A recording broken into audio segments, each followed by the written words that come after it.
Welcome, everyone. Thank you for joining us for the campus conversation today. My name is Kayla Simpkins, and I proudly serve as your Associated Students Chief of Staff. I am very excited for you all to be here for this campus conversation. One of our main goals this year within student leadership is creating and promoting platforms where students can ask administrations questions or overall just voice their concerns. We want to assure you that we are listening to all students and we are here to support you. So for the purpose of this campus conversation series, students are able to ask administrators questions that they may have. Those of you who registered had the opportunity to ask questions beforehand. We have collected the questions and we'll be asking our panelists them. If any further questions come up during this conversation, you can ask those through the Q&A toolbar that's located on Zoom. We may be able to get to those additional questions, but just in case we end up not being able to due to time, our panelists would get to those at a later date. Also, if you need an interpreter, they will be pinned throughout this whole entire conversation. If you have any questions with tech support, you can also enter that into the chat. So our panelist today is an alumnus of California State University, Northridge, and during undergrad, he actually served as the Associated Students President. He was the first African-American to hold that position. And as an undergrad, he also received the Outstanding Graduating Senior Award. Within the years, he has held many other positions, but he currently proudly serves as our Vice President of Student Affairs and Dean of all students. Without further ado, I would like to give a huge welcome to Vice President Dr. William Watkins. Well, thank you, Kayla. Thank you so very much for your warm greeting and introduction. It's really a great pleasure for me to be able to be here and to speak with you and the students of Cal State University Northridge, a place that has been my home forever. I want to thank the associated students for creating this space for students to be able to ask questions of university administrators, and hopefully you'll be receiving responses that are helpful to students as you go about your work and interactions here at our university. So thank you so much for creating this space here.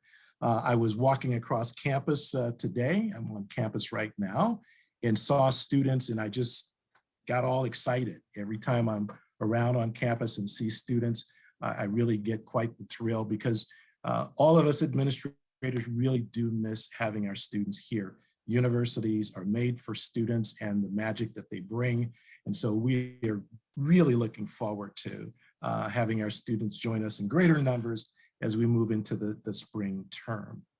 I thought I might start with some things that might serve as updates for our students as we think about the spring term in particular. But I want to start by expressing my praise and admiration for all of the students who enrolled this fall at Cal State Northridge. Over 40,000 students when we take a look at all of our various programs here. Not all universities can say that. And so our students came back in very, very large numbers to continue to make progress towards the completion of their degree objectives. While we know that virtual instruction is challenging for all of us, our students have again demonstrated their resilience, their commitment to accomplishing their goals and objectives. And I just want you students to know just how impressed we are with that and how much we want to support you and encourage you to continue to take the steps forward. We recognize that this is not an easy learning environment, not easy for students nor for faculty and instructors, but we have a resilience here at Cal State Northridge for which we are known.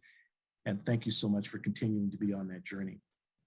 I think we all know that for those who are here on campus taking classes, who are working on campus, that or just here visiting the campus, there's a requirement that individuals be vaccinated, fully vaccinated, and there's a process of going through determined to communicate one's vaccination status, or that there's a qualification for an exemption, or clarifying that you're not going to be on campus. I want to thank students for being so responsive in that process.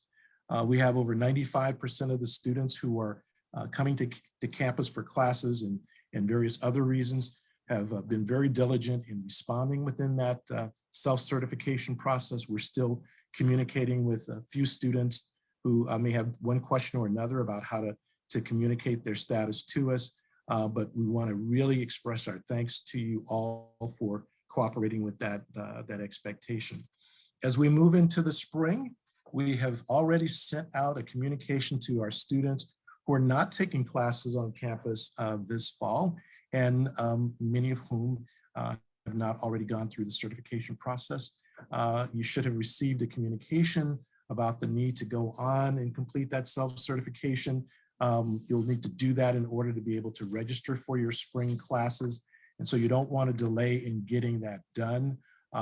If there's anything we can do to assist you in understanding that platform, et cetera, certainly reach out to us. Our Student Health Center is there to assist you in that. But students, let's keep it going.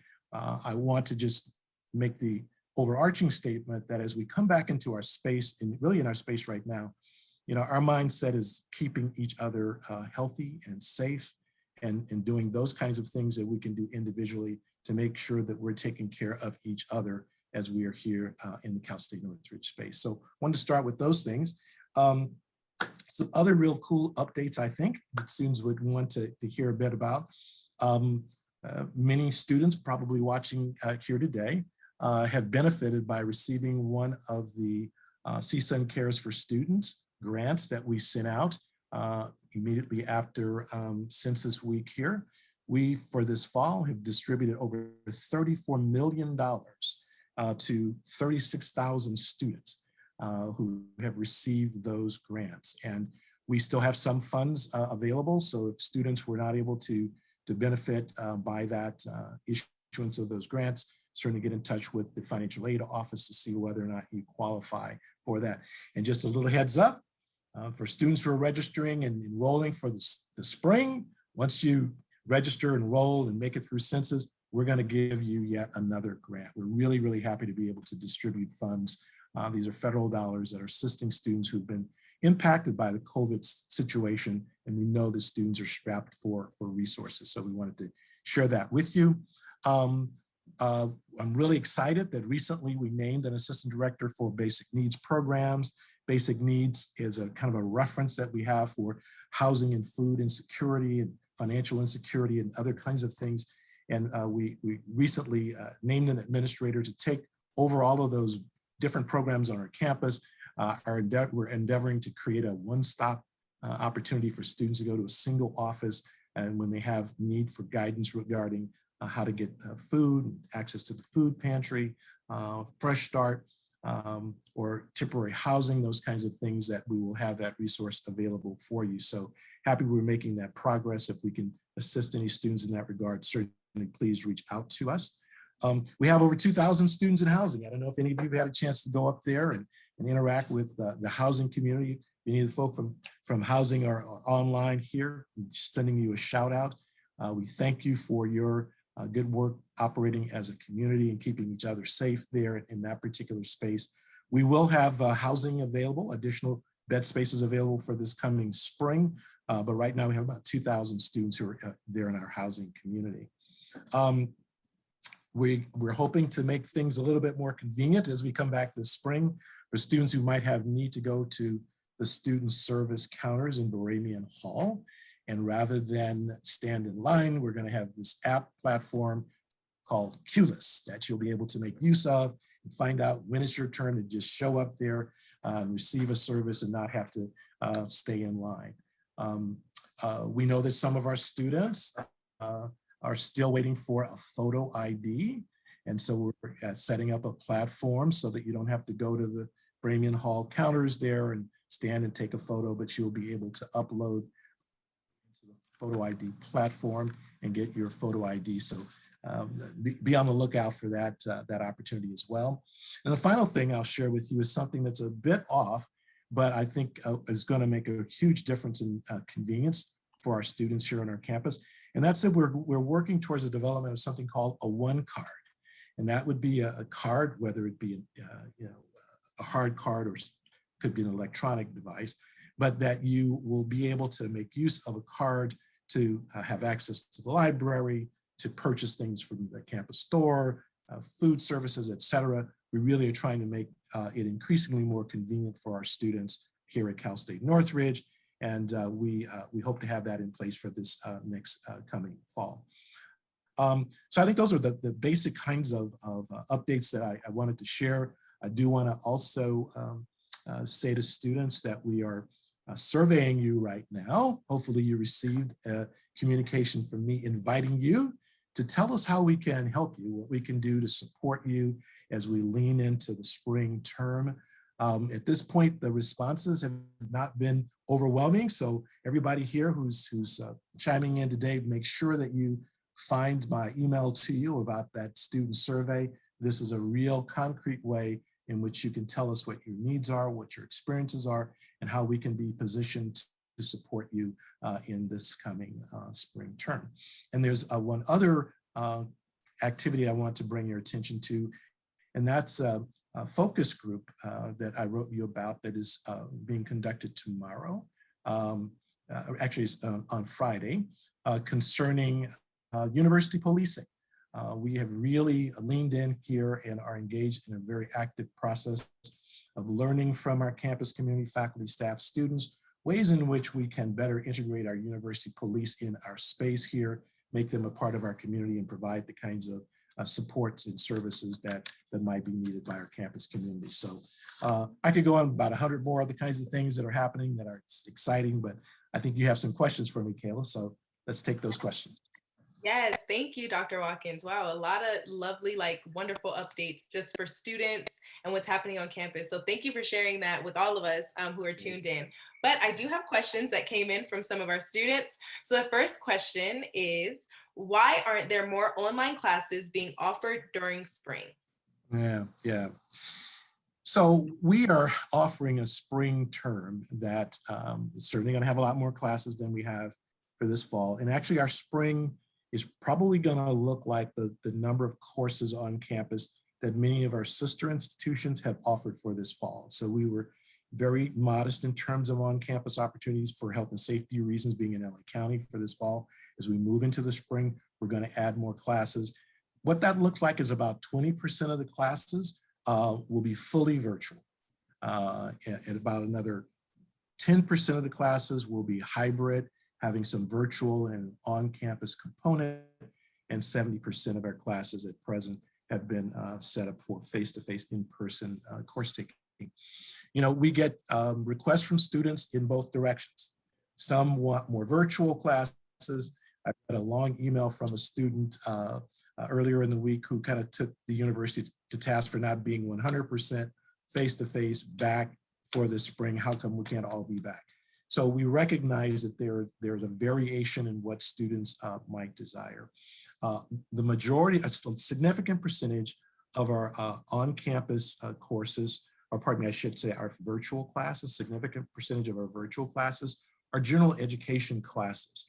And so with having made that decision, there'll probably be virtual classes spread widely across the curriculum. So our hope is that those students who want to be in that particular space will find the course that would permit them to be able to have the course modality that satisfies their needs.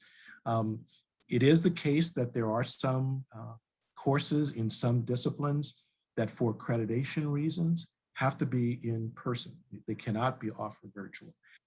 It is the case that there's some areas of the curriculum that students just have to be here to make use of labs, to do things in the performing arts, et cetera, and that the education process will be in its richest form here on campus. So our academic colleagues have worked really, really hard to try to find a balance of opportunities that permit us to come back with a more robust experience for this fall. Again, I know that some students would find it convenient at minimum to be fully virtual going into the spring semester, I should say. And I'm hoping that those courses that they want to take will in fact be offered in a virtual format. But those are some of the considerations that we engage when we set the schedule for classes. Okay, thank you. And that actually kind of ties a little bit into this question as well. Is there a way that we can petition for more online courses for future semesters? Yeah, and I think that, well, first you'll see that the survey that we sent out already asked students about their desired course modality. So we're already trying to listen to students. I anticipate that we're going to be doing more and more surveying about what a post-COVID academic experience looks like for our students. I think we all acknowledge that the mix of course taking and formats, et cetera, has really been affected by having the COVID experience. And so I think that we will be doing more listening for students. Is going to vary across disciplines as to what it looks like, but look forward to outreach from academic departments and from the academic affairs area, asking students about what their desired course taking options might be going into the future. Sounds good. Thank you. Alrighty. The next question is, why aren't there more evening classes to support working students? And there's this whole notion of how we support working students and parents, et cetera, is something that we're really trying to pay more attention to. We're a large student body with a lot of different kinds of groups of students. I suspicion that to the extent that there are more individuals who are working and have other kinds of demands, some of which have changed during this COVID period, as we begin to reach out and survey students to discover what their true needs are, we can begin to think about how to adjust the hours during which courses are offered. So, we're going to be, again, trying to pay attention, learn what we can, given this quote unquote new normal environment that we're in, and then make adjustments as best we possibly can from there. That's awesome. Okay. And then how much normal will we get back in spring? Normal with the quotations. Normal or the new normal, or I know. and there's a lot of different spaces for how that is going to look. We've talked already about the academic piece of it.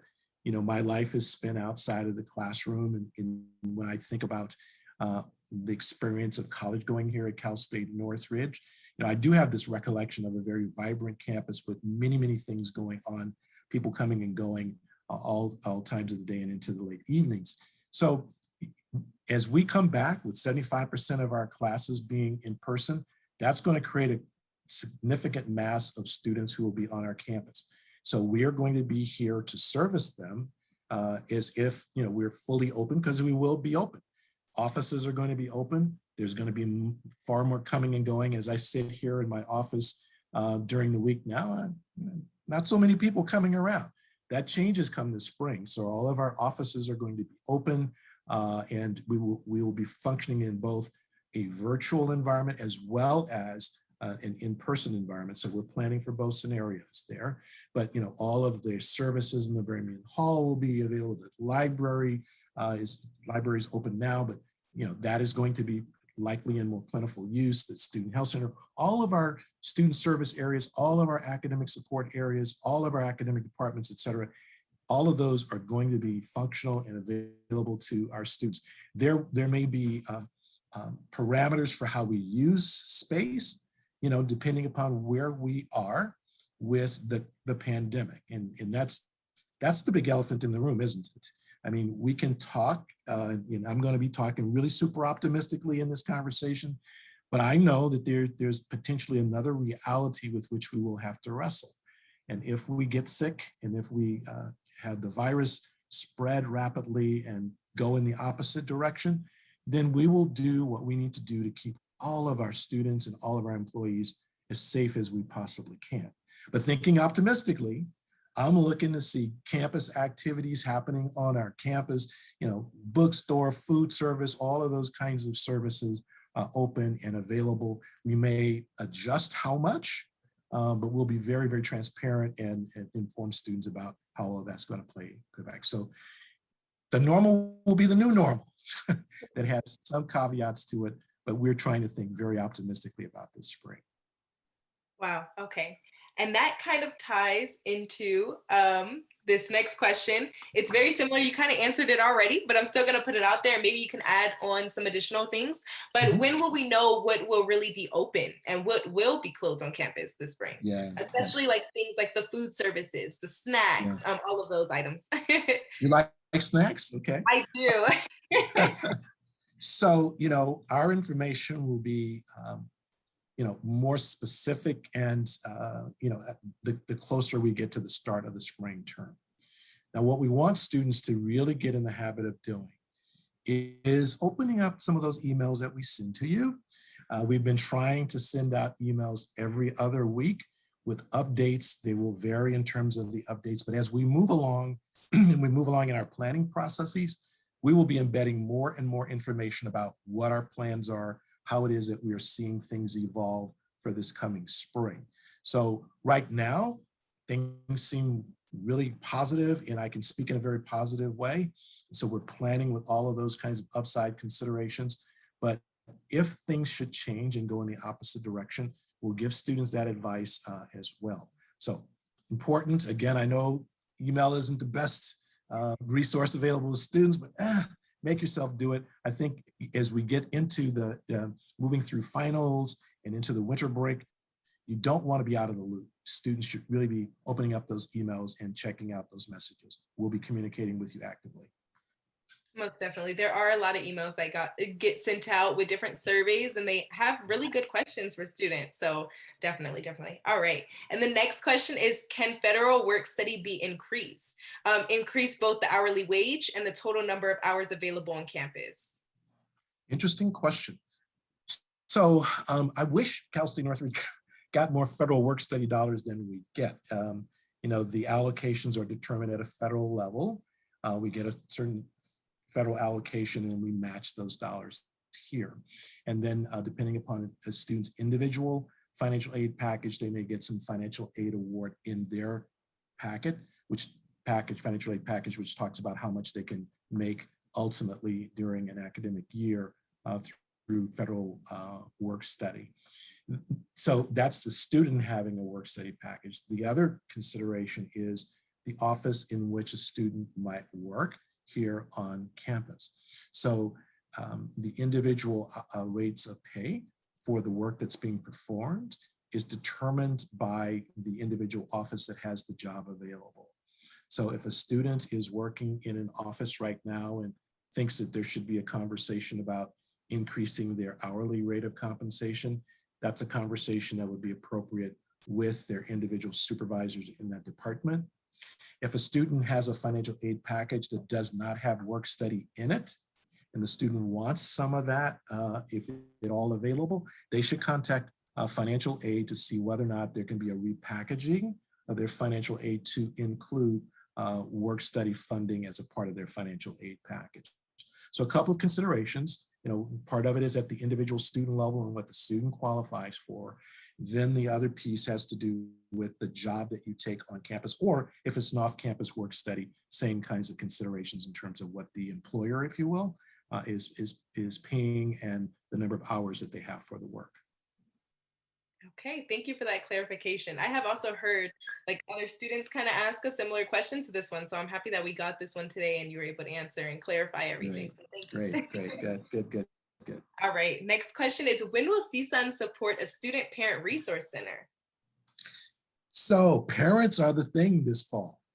And quite frankly, I want to applaud you and President Jonathan Hay and the entire team there, Caitlin, for raising the needs of parents. I don't know that there's been a time in the recent past that I have heard as much about the need for us to pay attention to the needs of parents. So quite frankly, we're trying to discover as much as we possibly can about what those needs look like here at Cal State Northridge. In fact, I have a graduate student who's coming to meet me tomorrow.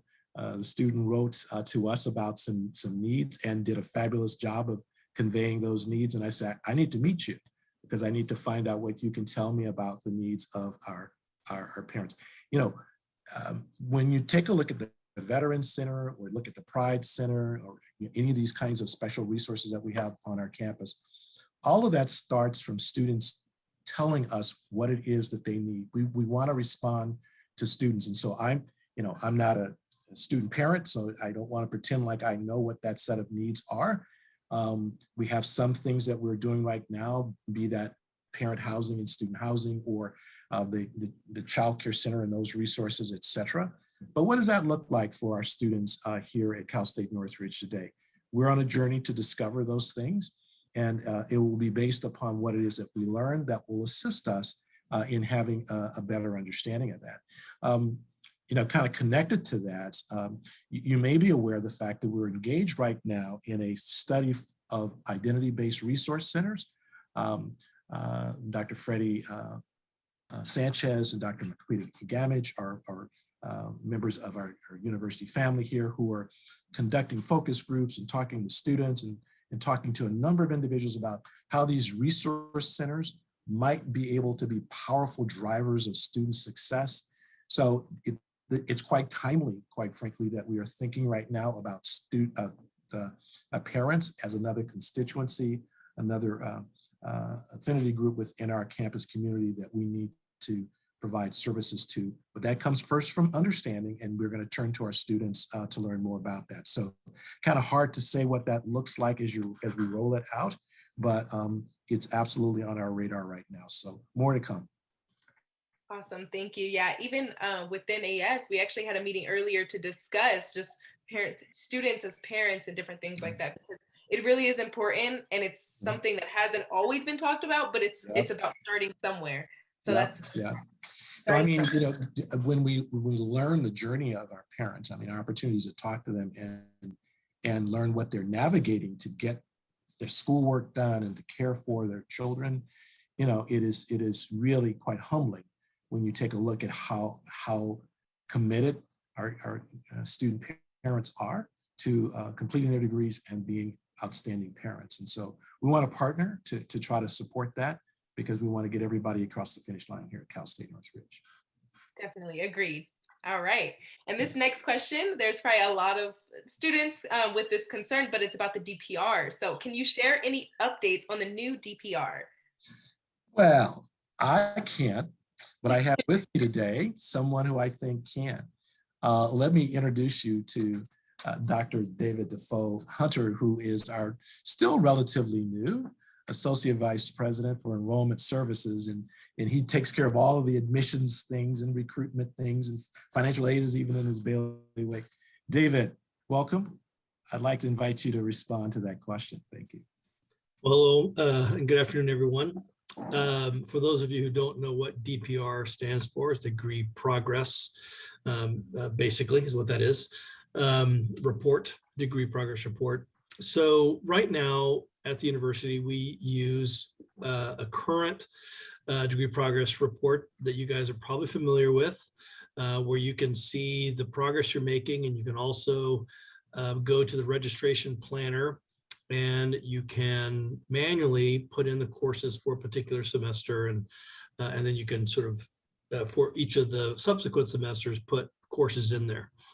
And you can also then take your schedule for the semester that's coming, and you can optimize that schedule using the course scheduler or schedule planner. And that allows you to sort of see where you've got free time, and then you take that schedule and you put it in your shopping cart and you enroll for those courses. In the future, we're moving to a new Degree Progress Report that I think you're going to find a little bit more intuitive. And one of the best things about this functionality is that that registration planner that I talked about will be set up for you. So let's say you're in accounting and you start as a freshman, you'll see all 4 years or all 8 semesters of coursework laid out for you. You take your first semester, and let's say that you decide to drop a class because you have to work some more hours than you thought. The future semesters in that registration planner adjust automatically, so you don't have to worry about it. So when you go into your spring semester, you'll be able to see, oh, okay, here's my next set of courses that I need to take. Your advisor can also see what's going on there and give you some advice in terms of how you might want to sequence your courses. The other thing that's really cool about this is if you can drag and drop things into your planned registration. It'll tell you this course, if you don't take it now, it's not going to be available for 2 more years. So it helps you plan in that way.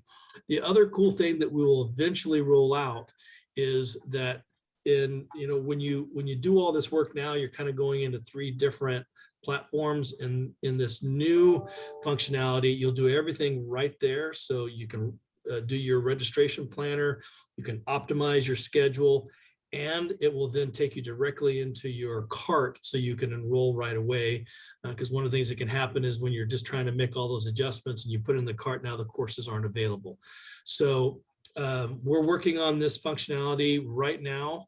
It will take time to roll out so that everybody has access to it. But we're going to start with some majors in the fall of 22, and then begin to quickly and aggressively add majors once we make sure all of the different pieces are taken care of. So I think it's going to be something that's going to help our students, you in particular, navigate sort of a complex academic journey a little bit more intuitively. Thank you, David. Very informative. Thank you, David. All right. Next question. When will we know about graduation and if it's going to happen? Also, if it's allowed, will it be done in smaller ceremonies? All right. Well, I'm staying in this optimistic mode. I'm not leaving it. I mean, it's gonna take a whole lot of COVID to get us out of this space. And so, you know, we've got 3 classes of students that we have to celebrate, you know, 19, 20, 2021, and 21, 22.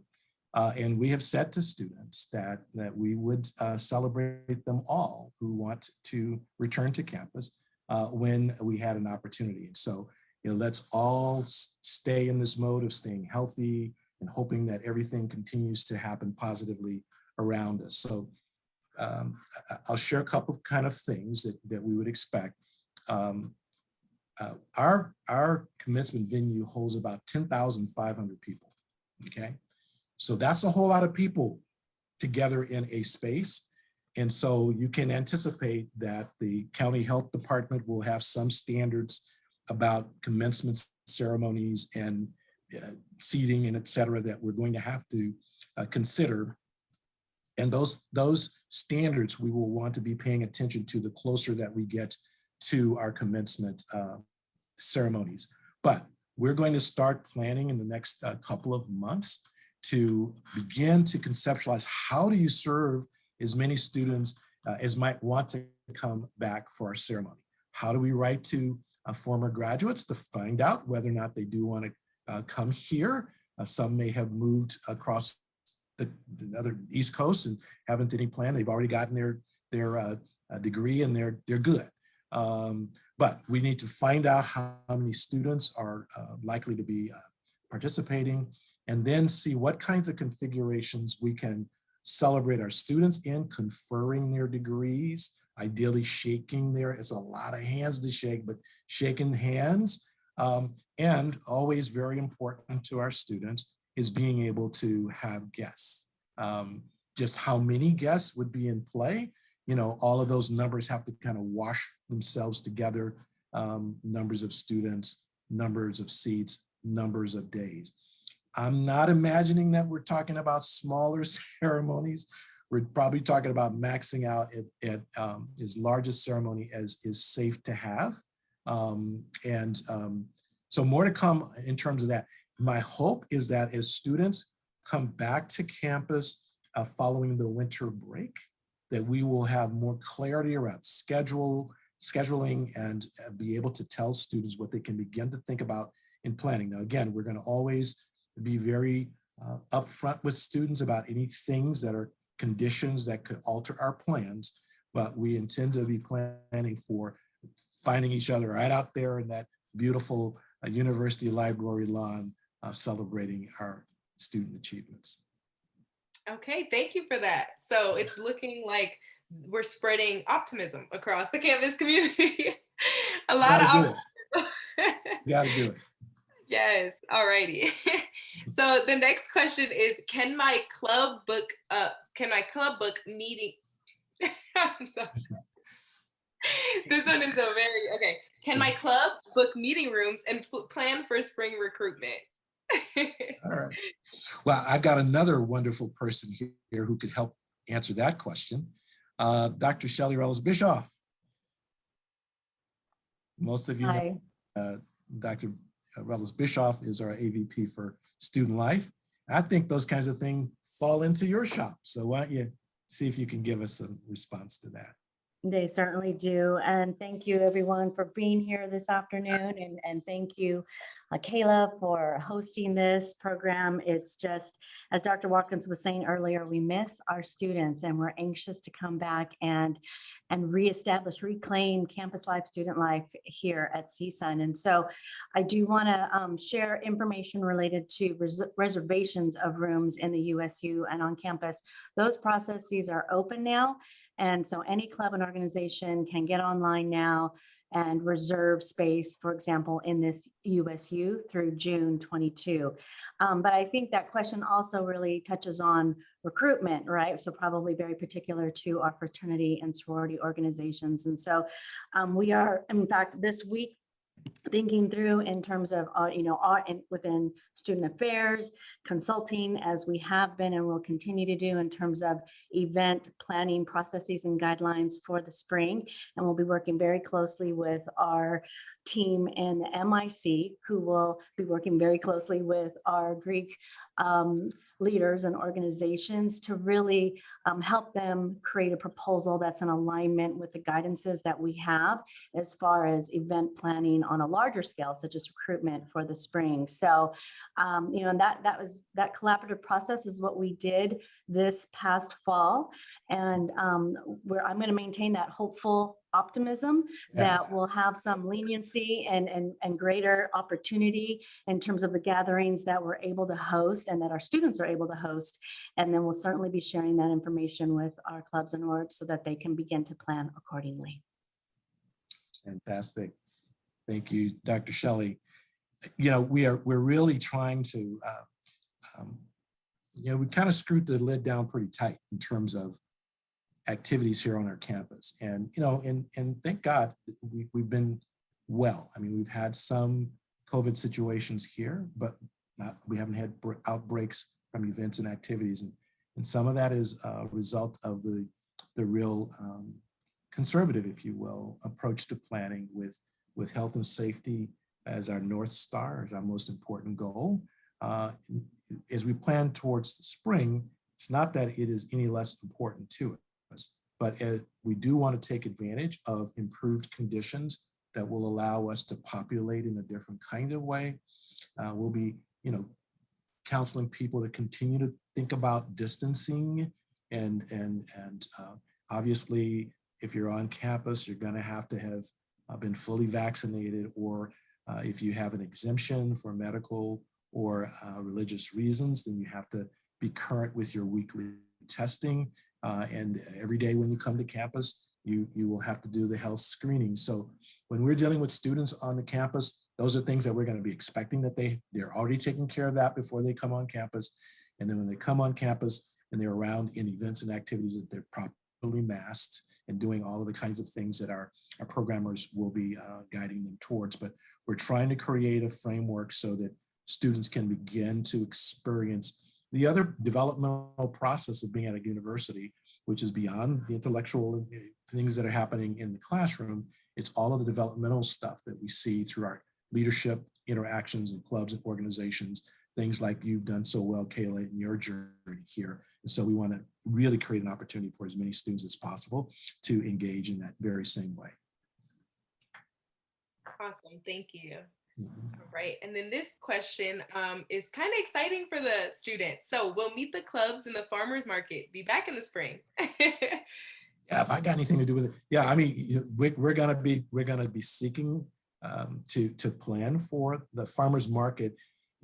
Those of us who've had the good joy of being around the campus when it's in its fullest, know just really kind of community gathering that the farmers market really turned out to be. I mean, when we first conceptualized that, it was like, there's a way to come and get fresh produce. Well, it's that, but farmers market is also a place of community.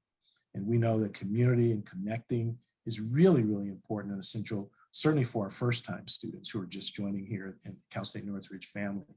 So we will be working with our friends in the TUC and other environments to encourage a planning framework for a farmers market.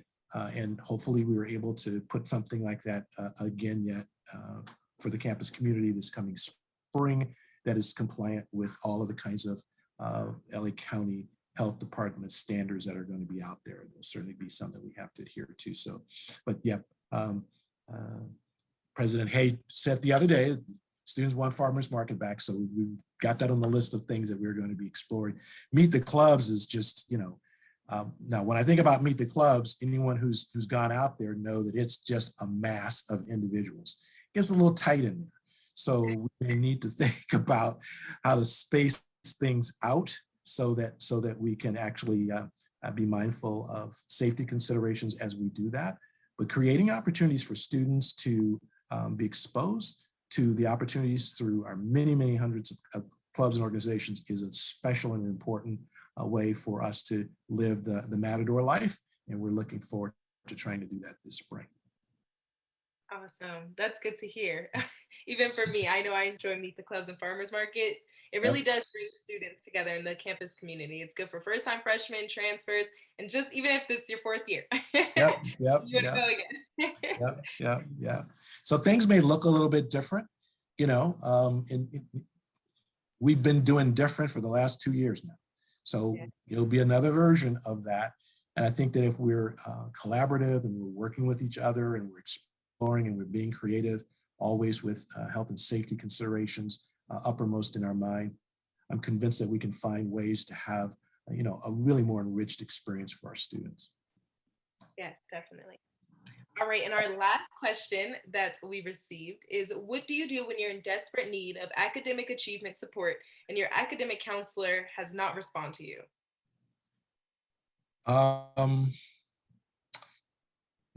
What I want to do is have you forward that inquiry directly to me, because I want to refer that student directly to our vice provost in the provost office, Dr. Matt Kahn, who is just exceptional in trying to help students navigate challenging academic circumstances.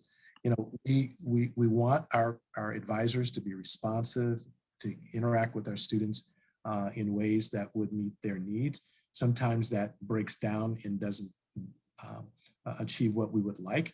And so kudos to whoever asked that question.